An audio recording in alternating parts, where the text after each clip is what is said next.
Sana pagkatapos ng bidyong ito, mapapakain kayo ng munggo.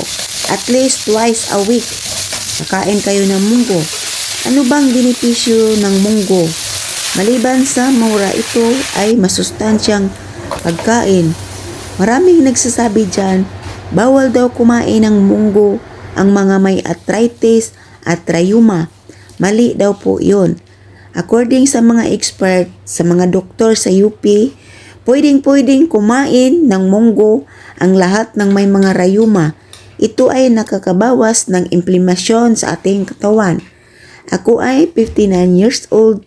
Sa awa ng Diyos, lagi akong kumakain ng munggo, pero wala naman akong naramdaman. Hindi rin sumakit ang aking mga kasukasuan. So sana may natutunan kayo sa aking video.